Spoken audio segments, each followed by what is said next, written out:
Good morning everyone. बेटा आज हम करेंगे 9th class science CBSE sample question paper. Okay, तो यहाँ पर देखिए सबसे पहले एमसीक्यूज आएंगे 1 मार्क्स के। ओके, फर्स्ट क्वेश्चन है an atom with 3 proton and 4 neutron will have valency of.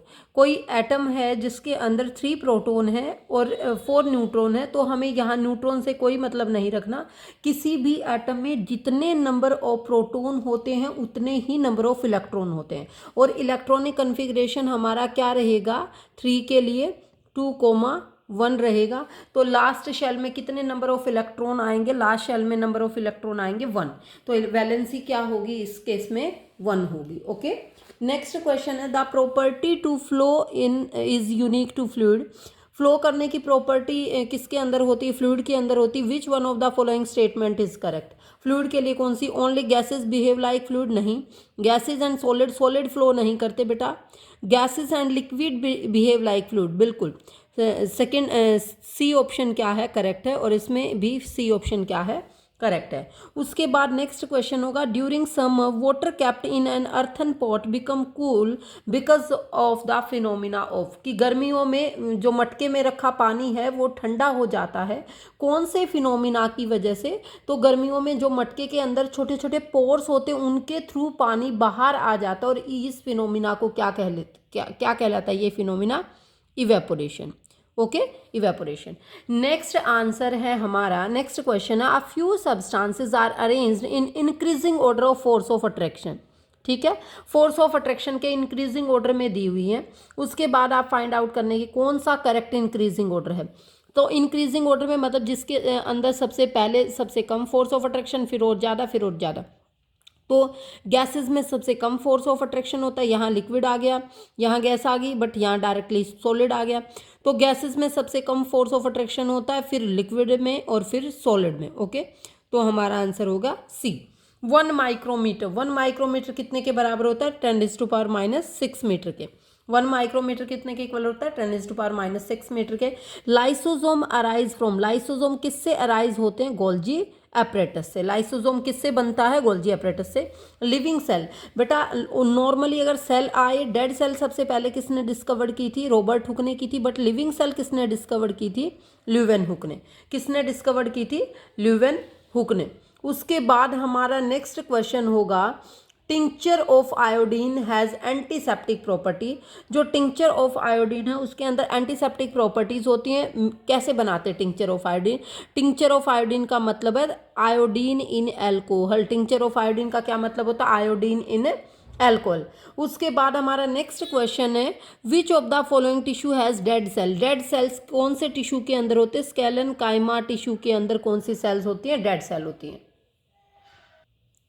उसके बाद हमारा नेक्स्ट क्वेश्चन है intestine absorb the digested food material, what type of epithelial cells are responsible for that. जो intestine है वो digested food material को absorb करते कौन सी सेल से मिलकर बना हुआ, कौन सी एपिथेलियल सेल से, कोल्यूमिनार एपिथेलियम सेल से जो है इंटेस्टाइन बना होता है। Okay, girth of the stem, stem की मोटाई, किसी भी स्टेम की मोटाई जो गर्थ है वो कौन बढ़ाता है, लेटरल मेरिस्टेमेटिक टिश्यू। ओके, कौन इंक्रीज करता है, lateral meristematic tissue. Slope of the velocity time graph, velocity time graph से हमें क्या मिलता है, एक्सेलरेशन। वेलोसिटी टाइम ग्राफ से हमें क्या मिलता है, एक्सेलरेशन। उसके बाद हमारा नेक्स्ट क्वेश्चन है on converting 25 degree Celsius, 38 degree Celsius, 66 degree Celsius to Kelvin scale, correct sequence बताना है टेम्परेचर का। तो आप 25 डिग्री सेल्सियस में क्या ऐड करके देख लो, 273 ऐड करके देख लो।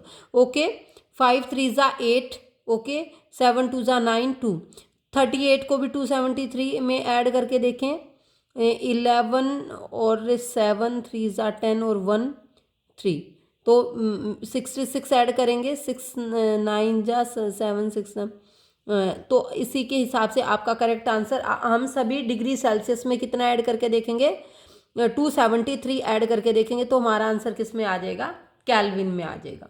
ओके, उसके बाद नेक्स्ट क्वेश्चन है from the given VT graph, VT graph दिया हुआ है, वेलोसिटी टाइम ग्राफ दिया हुआ है, यहाँ से बताओ कि ऑब्जेक्ट किस में है।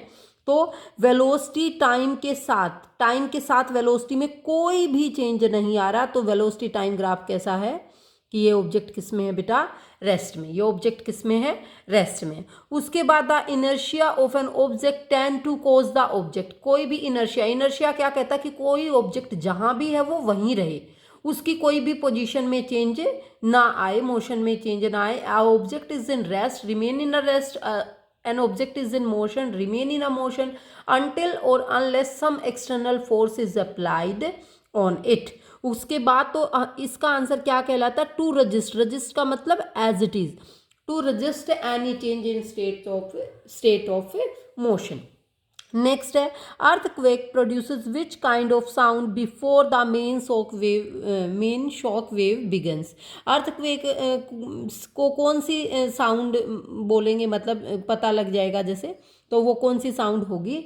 इंफ्रासाउंड। ओके। उसके बाद नेक्स्ट हमारे क्वेश्चन है असर्शन रीजन बेस्ड क्वेश्चन होंगे।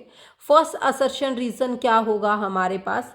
17th क्वेश्चन देखें, असर्शन क्या कहलाता है? देखिए बेटा, सबसे पहले तो असर्शन रीजन क्वेश्चन सोल्व कैसे करने हैं। असर्शन मतलब कोई स्टेटमेंट है, रीजन उस स्टेटमेंट का रीजन है। अगर जैसे मैंने बोला कि Arpit study in 9th class, okay, तो आपको पता है अर्पित 9th क्लास में पढ़ता है, तो असर्शन क्या होगा? ये बात क्या होगी असर्शन की? ट्रू होगी। ओके, ट्रू है भाई। अब रीजन क्या लिख दिया मैंने? मान लो मैंने लिख दिया he is 15 year old, he is 15 years old, तो क्या ये रीजन है इसीलिए वो 9th क्लास में पढ़ता? नहीं ना। तो इसका आंसर हो जाएगा बी कि असर्शन और रीजन वैसे तो दोनों सही है बट वो आंसर नहीं दे रहा। तो आपको असर्शन के आगे क्या लगा के देखना है? बिकॉज। अगर असर्शन के आगे हम बिकॉज अप्लाई करके देखें और उसका आंसर आ जाए तो इसका मतलब रीजन और असर्शन दोनों सही है और reason is the correct explanation of assertion. Okay. उसके बाद हम 17th क्वेश्चन देखेंगे। सबसे पहले water molecule always contain hydrogen and oxygen in the ratio. जो वाटर मॉलिक्यूल के अंदर हाइड्रोजन और ऑक्सीजन की रेशियो है वो कितनी है? 1:8 है। ओके, ये फिक्स्ड है H2O की। ठीक है, जो रेशियो आएगी वो 1:8 आएगी। वाटर ओबे लॉज ऑफ कांस्टेंट प्रोपोर्शन, बिल्कुल सही बात है कि जो वाटर है वो कौन सा लॉ फॉलो करता है? Law of constant proportion follow करता है। ओके, तो असर्शन और reason both are correct and reason is the correct explanation of assertion. तो 17th का आंसर क्या होगा? ए। 17th का आंसर क्या होगा बेटा? ए होगा। नेक्स्ट है assertion Italian B is commonly used in honey production. बिल्कुल सही बात है कि जो इटालियन बी होती है वो हनी प्रोडक्शन में हेल्प करती हैं। नेक्स्ट है इटालियन बीज have high Honey collecting capacity, और वो स्टिंगलेस होती हैं और वो बहुत अच्छे से ब्रीड करती हैं। तो यही रीज़न है कि उनका हनी प्रोडक्शन जो अमाउंट होता है वो भी बहुत ज़्यादा होता है। तो इसका आंसर भी क्या हो जाएगा? ए होगा। नेक्स्ट है the physical quantity defined by rate of doing work is energy. Rate of doing work क्या कहलाता है? रेट ऑफ डूइंग वर्क बेटा कहलाता पार। तो ये एनर्जी नहीं होती। तो फर्स्ट स्टेटमेंट क्या है? गलत है। ओके, तो first statement false, reason true है क्योंकि जो पार की ऐसा यूनिट होती है वो जूल पर सेकंड होती है वर्क अपॉन टाइम की। ओके, तो फर्स्ट फॉल्स है और सेकंड क्या है? ट्रू है। तो इसका ऑप्शन हो जाएगा डी। ओके, नेक्स्ट क्वेश्चन है the effect on thrust on sand is larger while standing than while lying. मान लो हम कहीं दलदल पर खड़े हैं तो खड़े रहने से ज़्यादा नीचे जाएंगे ना कि लेटने से। ओके, तो जो थ्रस्ट का इफेक्ट है किसी लूज सैंड पर, ठीक है, लूज सैंड पर वो ज़्यादा होगा एज कम्पेयर टू जब हम लेटेंगे और हमारे खड़े होने से। तो किस वजह से होगा वो ऐसा? Thrust is force acting on an object perpendicular to the surface. कि जो थ्रस्ट होता है वो 90 डिग्री के एंगल पर होता है, मतलब ये परपेंडिकुलर डायरेक्शन में होता है। तो इसका आंसर भी क्या हो जाएगा? A. Assertion and reason both are correct and assertion is the correct explanation of reason is the correct explanation of assertion. उसके बाद हम करेंगे section D. Section B 2 marks के 2 मार्क्स का क्वेश्चन होंगे सेक्शन बी में। यहाँ पर देखिए बेटा, सबसे पहले what are the characteristics of particle of matter. Particle, जो मैटर के पार्टिकल्स होंगे उसकी क्या कैरेक्टरिस्टिक्स होंगी? उनके बीच में फोर्स ऑफ अट्रैक्शन होगा। ओके, वो कॉन्टीन्यूसली मूव करते रहते हैं। ओके, इस तरीके से वो उनके पार्टिकल का साइज बहुत ही ज़्यादा क्या होता है? स्मॉल होता है। उसके बाद नेक्स्ट क्वेश्चन है classify the following as chemical और फिजिकल चेंजेस। हमें केमिकल और फिजिकल चेंज के बारे में बताना। बर्निंग ऑफ पेपर, बेटा चाहे पेपर की बर्निंग हो चाहे वुड की बर्निंग हो, बर्निंग हमेशा कैसा चेंज होता है? केमिकल। तो ये कैसा चेंज होगा? केमिकल चेंज होगा। उसके बाद रेस्पिरेशन में हमने ऑक्सीजन ली है और CO2 को छोड़ा है, तो रेस्पिरेशन बेटा कैसा चेंज हो गया? केमिकल चेंज हो गया। कटिंग ऑफ फ्रूट सैलेड, हमने फ्रूट के सैलेड को काटा, मतलब फ्रूट सैलेड को काटा, क्या फ्रूट की कॉम्पोजिशन बदल गई? काटने के बाद भी सेम टेस्ट था, काटने से पहले भी सेम टेस्ट था। ओके, उसकी कॉम्पोजिशन में कोई भी चेंज नहीं आया, तो physical. Freezing of water, water को दोबारा हाई टेम्परेचर पे ले आएंगे, दोबारा से मेल्ट हो जाएगी आइस। ओके, तो यहाँ भी physical change. Okay, next question हमारा, why is the plasma membrane called a selectively permeable membrane. बेटा आप मार्केट जाते हैं, क्या आपने मान लो आपको कोई शर्ट लेनी है तो सारी की सारी शर्ट लेंगे? नहीं, आप सेलेक्ट करके लेंगे। तो प्लाज्मा मेम्ब्रेन भी कुछ सब्सटेंसेस को अपने में से पास थ्रू होने देती है, वो सभी को पास नहीं होने देती, इसलिए उसको सेलेक्टिवली परमिएबल मेम्ब्रेन बोलते हैं। Plasma membrane is known as selectively permeable membrane because it allow only selected substance to pass through them, not all. Okay, what are the constituents of phloem? Phloem के क्या क्या constituents होंगे? Sieve tube होगा बेटा। Okay, सीव tube, ठीक है। Companion cell, companion cell, companion cell, phloem fibre, phloem fibre और phloem parenchyma, ठीक है, फ्लोएम पैरन कायमा, ये सभी क्या होंगे? कंपोनेंट्स होंगे। ओके, उसके बाद नेक्स्ट है, what are the difference between speed and velocity? बेटा स्पीड होती है डिस्टेंस अपॉन टाइम, वेलोसिटी होती है displacement upon time. Okay, speed क्या हो सकती है किसी ऑब्जेक्ट की? जीरो नहीं हो सकती, बट वेलोसिटी जीरो भी हो सकती है, पॉजिटिव भी हो सकती है, नेगेटिव भी हो सकती है। इसलिए इस तरीके से जो स्पीड और वेलोसिटी में डिफरेंस है वो बता देना। What do you mean by first law of motion and third law of motion? मैं first law of motion explain कर चुकी हूँ। A body is in rest remain in a rest, a body is in motion remain in a motion until or unless some external force is applied on it. Okay, third law of motion क्या कहता है? Action and reaction always equal and opposite in direction. Okay, third law of motion की हो गई। अब उसके बाद next section है हमारा सेक्शन C, 3 मार्क्स क्वेश्चन है जिसके अंदर नेक्स्ट है make a flow chart to show the interconversion of 3 states of matter. तो यहाँ पर इंटर कन्वर्जन दिखा देंगे स्टेट्स का। ओके, तो यहाँ पर देखो, यहाँ पर क्या दिखाएंगे? मान लो सॉलिड दिखा दिया, यहाँ पर क्या दिखा दिया? लिक्विड दिखा दिया, और यहाँ पर क्या दिखा दिया बेटा? गैस दिखा दिया। ओके, सॉलिड से लिक्विड जाएगा तो क्या होगा? मेल्टिंग होगा या फ्यूजन होगा। लिक्विड से गैस जाएगा तो क्या होगा? वेपोराइजेशन होगा या बॉइलिंग होगा। गैस से सॉलिड आएगा तो सब्लिमेशन होगा। ओके, तो सॉलिड से गैस से सॉलिड आएगा तो सब्लिमेशन होगा या डिपोजिशन भी कह सकते हैं। इसी तरीके से जब गैस टू लिक्विड जाएगा तो कंडेंसेशन होगा, क्लाउड फॉर्मेशन है जैसे। लिक्विड टू सॉलिड जाएगा तो क्या होगा? तो फ्रीजिंग होगा। ओके, नेक्स्ट है right chemical formula of the following. Calcium oxide का फॉर्मूला क्या होगा बेटा? CaO। ओके, ये बना के दिखाएंगे कैल्शियम ऑक्साइड का फॉर्मूला। एल्यूमिनियम क्लोराइड का क्या फॉर्मूला होगा? AlCl3। ओके, एल्यूमिनियम क्लोराइड का क्या फॉर्मूला होगा? एल्यूमिनियम की वैलेंसी 3 होती है, क्लोरीन की 1 होती है। ओके, एल्यूमिनियम क्लोराइड का फॉर्मूला क्या हो जाएगा? AlCl3। उसके बाद हमारा नेक्स्ट क्वेश्चन है what is the molecular mass of H2SO4। H2SO4 का मोलिकुलर मास क्या होगा? 2H2 के लिए होगा, प्लस सल्फर का 32 होगा। ओके, उसके बाद 16 ऑक्सीजन का होता है, 16 4 जा 64।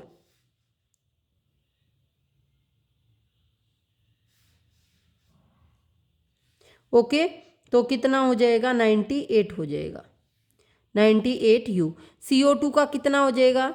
16, इसका होगा कार्बन का कितना हो जाएगा? 12, 16 2 जा 32, 12 प्लस 32 कितना हो जाएगा? 44U। ओके, कार्बन का 12 हो जाएगा और ऑक्सीजन का कितना हो जाएगा, 32 हो जाएगा क्योंकि O2 है। नेक्स्ट है, name the 3 subatomic particle of an atom. 3 subatomic particle कौन कौन से होंगे, proton, neutron and electron. Electron, proton and neutron. On the basis of Thomson's model of an atom explain how an atom is neutral as a whole. क्योंकि neutral जो atom होता है वो neutral क्यों होता है, क्योंकि एटम के अंदर उतने ही नंबर ऑफ प्रोटॉन होते हैं बेटा, उतने ही नंबर ऑफ इलेक्ट्रॉन होते हैं। तो जो प्रोटॉन होता है उस पर जो प्रोटॉन होते हैं वो कहाँ पर रहते हैं, न्यूक्लियस के अंदर। इलेक्ट्रॉन बाहर शेल के अंदर होते हैं। इलेक्ट्रॉन के ऊपर नेगेटिव चार्ज होता है, प्रोटॉन के ऊपर पॉजिटिव चार्ज होता है। तो अंदर से पॉजिटिव चार्ज, बाहर से नेगेटिव चार्ज, दोनों एक दूसरे के इफेक्ट को क्या कर देते हैं, कैंसिल कर देते हैं। इसलिए हर एटम अपने आप में क्या कहलाता है, न्यूट्रल कहलाता है। ना तो वो पॉजिटिव होता और ना ही वो नेगेटिव होता। उसके बाद draw variable diagram of neuron. Neuron का डायग्राम बहुत अच्छे से आपको ड्रॉ करना आना चाहिए। नेक्स्ट है, what are the benefits of cattle farming. Cattle farming के क्या बेनिफिट्स हैं। कैटल फार्मिंग हमें जैसे गाय भैंसों से हमें दूध मिलता है, ओके, और भी जैसे कहीं कहीं मीट वगैरह की भी वो होती है गाय भैंसों से, पनीर, मिठाइयाँ, ये सब कैटल फार्मिंग के बेनिफिट्स हैं। ओके, नेक्स्ट है, what are the weeds. Weeds वो अनवांटेड प्लांट होते जो हमारे अनवांटेड प्लांट, ओके, जो कि हमारी मेन क्रॉप के साथ ग्रो हो जाते हैं। अनवांटेड प्लांट्स होते हैं वीड्स। ओके, वीड्स को किल करने के लिए क्या यूज करते हैं, वीडीसाइड्स। क्या यूज करते हैं, वीडीसाइड्स। उसके बाद हमारा नेक्स्ट क्वेश्चन है 31st, why are ceiling of conference hall और concert hall are curved, explain with the help of diagram. जो कंसेंट और कॉन्फ्रेंस हॉल होते हैं उनकी जो छतें हैं वो कर्व्ड क्यों बनाई जाती हैं, ताकि हर मेंबर जो भी कॉन्फ्रेंस हॉल के अंदर बैठा उन सब तक जो साउंड है वो क्या हो जाए, ऑडिबल हो जाए। उन सब तक जो साउंड है वो क्या हो जाए, ऑडिबल हो जाए। ओके, उसके बाद नेक्स्ट है, how defect in a metal can be detected by using ultrasound. जैसे मान लो कोई भी मेटल है, इसके यहाँ से हम क्या पास कराएंगे, अल्ट्रासाउंड पास कराएंगे। तो मान लो अगर उसमें कहीं भी क्रैक है तो अल्ट्रासाउंड सीधी नहीं जाएगी, टकरा के वापस आ जाएगी, और जहाँ से क्रैक नहीं है अल्ट्रासाउंड वहाँ से क्या निकल जाएगी, सीधी निकल जाएगी। इस तरीके से हमें किसी भी मेटल के अंदर का जो डिफेक्ट है वो पता चल जाएगा। ओके, नेक्स्ट है, मास ऑफ द सन इतना दिया हुआ है, अर्थ का मास इतना दिया हुआ है। एवरेज डिस्टेंस दोनों के, मतलब m1 दिया हुआ है 2 × 10⁻30 kg। ओके, m2 दिया हुआ है 6 × 10⁻24 kg। उसके बाद डिस्टेंस दोनों के बीच का दिया हुआ है 1.5 × 10⁸8 किलोमीटर। किलोमीटर को किस में कन्वर्ट कर देंगे, मीटर में कन्वर्ट कर देंगे 10⁻3 से, फिर ये मीटर में कन्वर्ट हो जाएगा। जी की वैल्यू फिक्स होती है, तो हम फोर्स ऑफ अट्रैक्शन का फॉर्मूला लगा दें, m × m2 और क्या हो जाएगा अपॉन में d²। इस तरीके से इनकी वैल्यू पुट कर देंगे। ओके, नेक्स्ट है, derive an expression for kinetic energy. Kinetic energy का फॉर्मूला होता है ½ mv²। हमें इसकी कंप्लीट क्या आनी चाहिए, डेरिवेशन आनी चाहिए। ओके, उसके बाद नेक्स्ट सेक्शन है सेक्शन डी, 5 मार्क्स क्वेश्चन जिसमें आएंगे। ठीक है, नेक्स्ट क्वेश्चन है, we are able to sip hot tea और milk faster from a saucer rather than a cup. हम कप के अंदर जो है वो कप से लेट चाय पीते हैं, बट जो सोसर होता है बेटा, सोसर उसको बोलते हैं जो कप के नीचे प्लेट होती है ना, कप के जिसके अंदर हम कप रखते हैं। अगर वो कह रहा है कि सोसर के अंदर चाय डाल के पियेंगे ना तो जल्दी ठंडी हो जाएगी एज कंपेयर टू कप, क्योंकि सोसर का सरफेस एरिया क्या होता है, ज़्यादा होता है। ओके, इसलिए वहाँ पर सरफेस एरिया ज़्यादा होगा तो वहाँ पर इवेपोरेशन भी क्या होगा, फास्ट होगा। नेक्स्ट क्वेश्चन है, what is evaporation. Right the factor affecting rate of evaporation. Evaporation क्या होता है, इवेपोरेशन होता है जब कोई लिक्विड सब्सटेंस किस में कन्वर्ट हो जाए, गैसियस सब्सटेंस में, below it's boiling point. Boiling point पर पहुंच जाएगा तो वो बॉइलिंग हो जाएगी, but below it's boiling point क्या होगा, इवेपोरेशन। फैक्टर कौन कौन से, विंड स्पीड, अगर विंड स्पीड ज़्यादा है तो इवेपोरेशन भी फास्ट होगा, टेम्परेचर हाई है तो इवेपोरेशन भी ज़्यादा होगा। तो ये कुछ फैक्टर है, ह्यूमिडिटी, विंड स्पीड, टेम्परेचर, इस तरीके से सरफेस एरिया। ये हो गई। नेक्स्ट है हमारा question, define the following. Atomic number क्या होता है? Number of proton present in the nucleus of an atom. वो हमारा एटॉमिक ने कितने नंबर ऑफ प्रोटॉन किसी एटम के न्यूक्लियस में होते हैं। एटॉमिक मास क्या होता है? ये तो किस पर डिपेंड करता है? नंबर ऑफ प्रोटॉन पर। ओके, ये किस पर डिपेंड करता है? प्रोटॉन प्लस न्यूट्रॉन पर। ये किस पर डिपेंड करता है? प्रोटॉन प्लस न्यूट्रॉन पर। तो number of proton plus neutron, okay, total number of proton and neutron. Isotopes, isotopes में हम एग्जांपल लेंगे किसका? एग्जाम्पल लेंगे हम हाइड्रोजन 1, प्रोटियम बोलेंगे इसको, इसको ड्यूटेरियम बोलते हैं और इसको बोलते हैं ट्रीटियम। ओके, तो ये आइसोटोप्स हाइड्रोजन के आइसोटोप्स हैं। ओके, इसी तरीके से क्लोरीन के भी आइसोटोप्स होते हैं। क्लोरीन का आइसोटोप्स होता है क्लोरीन 1735 और दूसरा क्लोरीन का आइसोटोप्स होता है क्लोरीन 1737। आइसोबार के एग्जाम्पल होते हैं कैल्शियम और आर्गन। दोनों का मास जो होगा वो क्या होगा?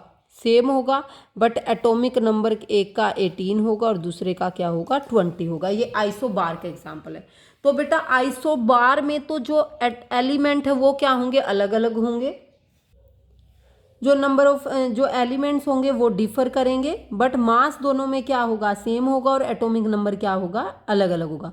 बट जो आइसोटोप्स होंगे उसमें क्या होगा?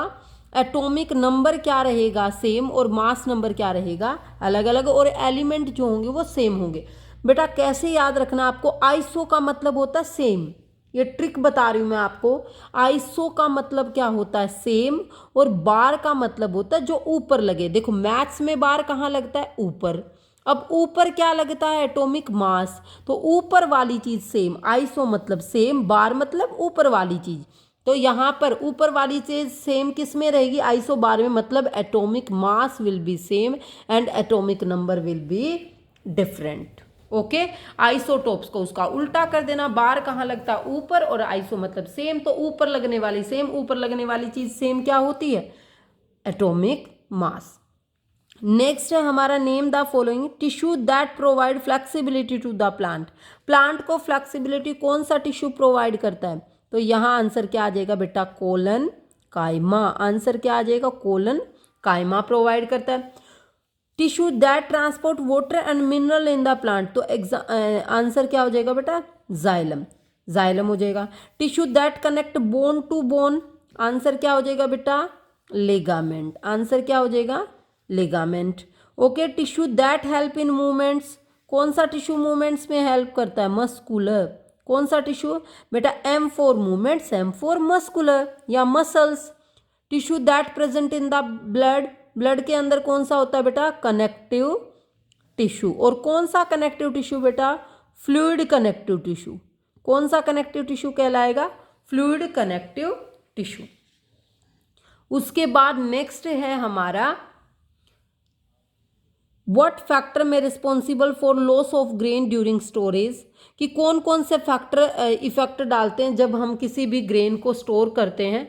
तो एक बायोटिक फैक्टर आता है बेटा, एक अबायोटिक फैक्टर आता है बेटा। बायोटिक फैक्टर में आ जाते हैं रोडेंट्स वगैरह की जो लिविंग चीज़ें ना, जो हमारी क्रॉप को ख़राब कर देते हैं, जो हमारे ग्रेन्स है ना, जब उनको स्टोर करते हैं तो उनको भी डैमेज कर देते हैं, तो वो बायोटिक फैक्टर में आ जाएगा बेटा। एबायोटिक फैक्टर में आ जाएगा rainfall, sunlight, humidity, temperature, water, ये सब किस में आ जाएगा? अबायोटिक फैक्टर में।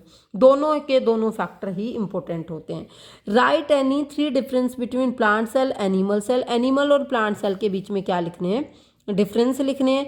जो एनिमल सेल होती हैं उसमें सेल वॉल नहीं होती, प्लांट सेल पे क्या होती है?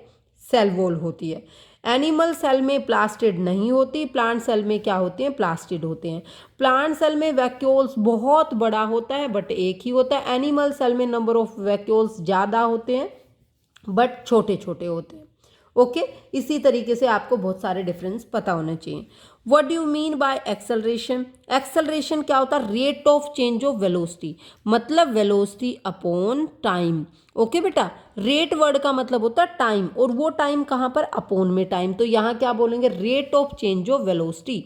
तो v अपॉन टी मतलब rate of change of velocity, initial velocity minus final velocity. Okay, v minus you upon T. Right it's formula, formula क्या होगा, v minus you upon T, okay, acceleration का। उसके बाद एसआई यूनिट क्या होगी, ऊपर क्या होगा, मीटर पर सेकेंड, तो एक ऊपर हो गया क्योंकि वेलोसिटी एक टाइम नीचे आ गया, तो एक्सेलरेशन का एसआई यूनिट क्या होगी, मीटर पर सेकेंड स्क्वायर, एसआई यूनिट क्या होगी, मीटर पर सेकेंड स्क्वायर होगी। उसके बाद a train is travelling at a speed 90 kilometre per hour, brakes apply so as to produce acceleration, acceleration कितना है, माइनस में दे रखा है 0.5, फाइंड हाउ फार, मतलब क्या निकालना है, एस निकालना है, okay.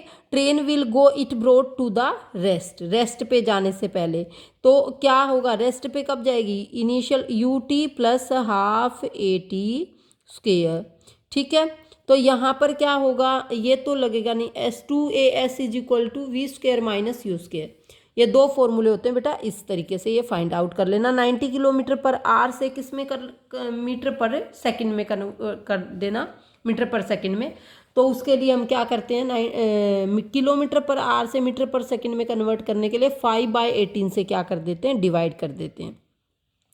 Define the work done by a constant force, right it's SI unit and define this unit. बेटा वर्क डन की एसआई, वर्क की एसआई यूनिट क्या होती है, जूल, वर्क की एसआई यूनिट क्या होती है, जूल होती है। और हमें यहाँ पर किसको एक्सप्लेन करना है, 1 जूल को डिफाइन करना है। तो 1 जूल बेटा कोई भी वर्क है, 1 जूल वर्क क्या होता है, फोर्स इनटू डिस्प्लेसमेंट। तो 1 जूल वर्क कब होगा, जब हम किसी ऑब्जेक्ट पर 1 न्यूटन फोर्स अप्लाई करेंगे और वो कितना डिस्प्लेस हो जाएगा, 1 मीटर, तो हमारा जो वर्क होगा वो क्या कहलाएगा, 1 जूल कहलाएगा, ओके।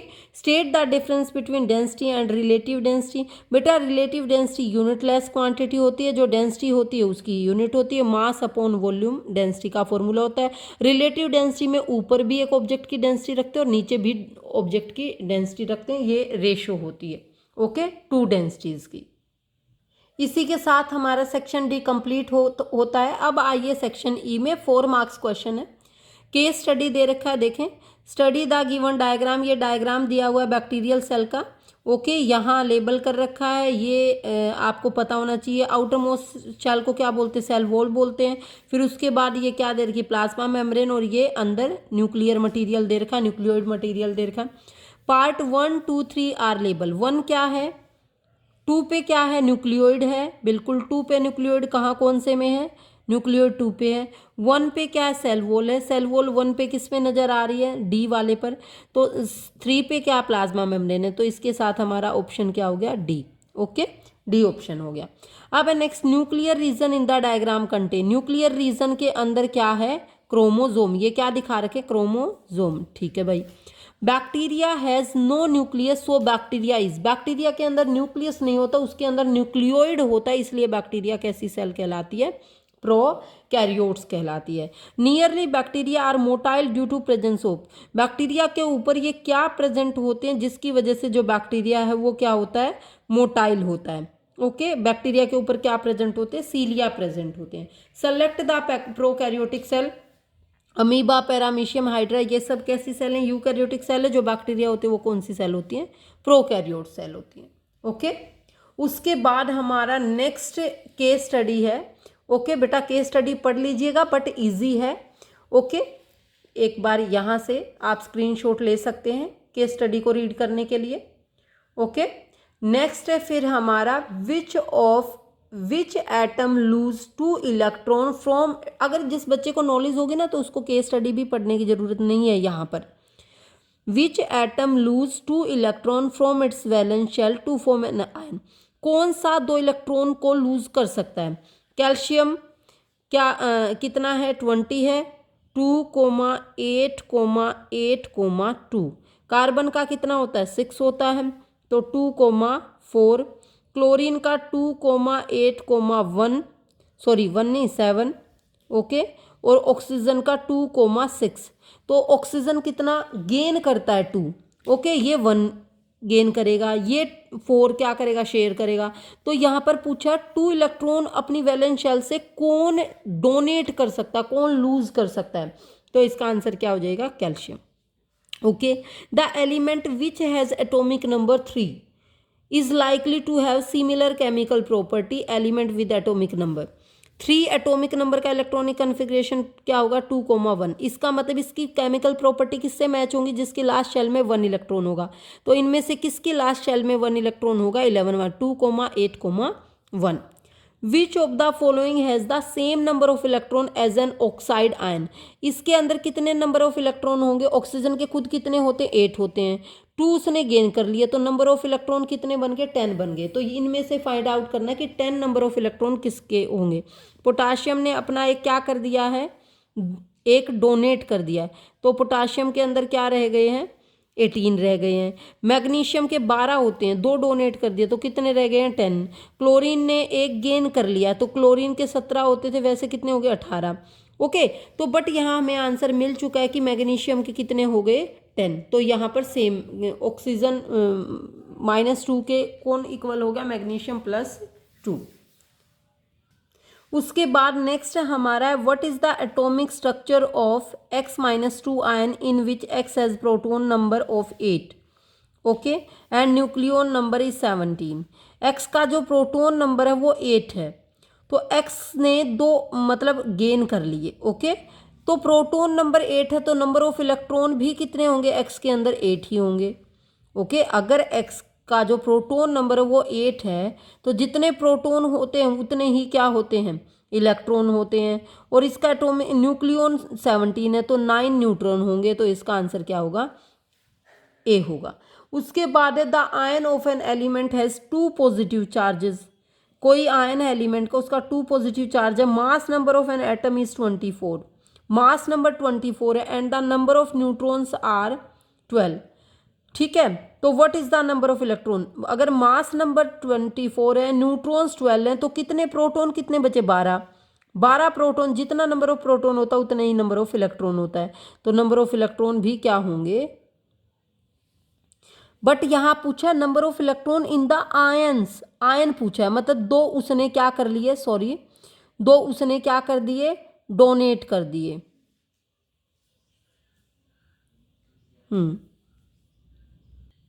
सॉरी बेटा, इसको अच्छे से देखो उसने बोला ion of an element has 2 positive charge, मतलब जो भी कोई एलिमेंट है उस पर कितना चार्ज है +2 चार्ज है, मास नंबर 24 है, नंबर ऑफ न्यूट्रॉन 12 है, मतलब न्यूट्रॉन 12 हैं तो प्रोटॉन भी 12 होंगे, प्रोटॉन 12 होंगे तो इलेक्ट्रॉन भी 12 होंगे। बट वो कह रहा है उसके ऊपर +2, मतलब +2 का मतलब 2 उसने डोनेट कर दिए, तो 12 में से 2 डोनेट हुए, इसका आंसर क्या हो जाएगा 10। Okay, next question, next case study है साउंड चैप्टर के ऊपर, ध्यान से देखिएगा। यहाँ पर ये देखें, ये डायग्राम दिया हुआ है। Which letter represent the amplitude of the sound wave. Amplitude मतलब हाइट, हाइट को कौन सा लेटर रिप्रेजेंट कर रहा है, एक्स को, एक्स रिप्रेजेंट कर रहा है। Okay, which letter represent the wavelength. Wavelength क्या कहलाती है, 2 क्रस्ट या 2 ट्रफ के बीच का डिस्टेंस, ये भाई ये भी क्या कहलाएगी वेवलेंथ। ठीक है, 2 क्रस्ट या 2 ट्रफ के बीच का डिस्टेंस क्या कहलाएगा वेवलेंथ। तो यहाँ पर वेवलेंथ को किससे रिप्रेजेंट कर रखा है, वाई से रिप्रेजेंट करता है। What is the frequency of sound, source of sound if the vibrating source of sound make 360 oscillation in 2 minutes. 2 minute में कितनी सेकेंड हो जाएंगी बेटा 120 सेकेंड हो जाएंगी। तो अगर ऑसिलेशन इतना है तो कितनी फ्रीक्वेंसी होगी 3, मतलब ऑसिलेशन अपॉन टाइम हो जाएगा फ्रीक्वेंसी। अब वो कह रहा है calculate the time period of the source of sound in the above case. तो टाइम पीरियड इस केस में क्या हो जाएगा 1/3 हो जाएगा। वो कह रहा है when we change feeble sound to loud sound. अगर हम चाहते कि थोड़ी सी हमारी मंदी आवाज़ है, धीमी आवाज़ है और लाउड, तो हमें साउंड में क्या बढ़ाना पड़ेगा, तो क्या बढ़ाना पड़ेगा बेटा एम्पलीट्यूड बनाना पड़ेगा, तो वो साउंड हमारी क्या हो जाएगी लाउड साउंड। ठीक है, हमने एक सैम्पल पेपर कर लिया है बेटा अबाउट 30 मिनट। ओके, तो इसी के साथ और भी नए नए सैम्पल पेपर आते रहेंगे। अगर आपको ये वीडियो पसंद आई हो तो please like share and subscribe करो। Thank you, goodbye, have a nice day. Thank you बेटा।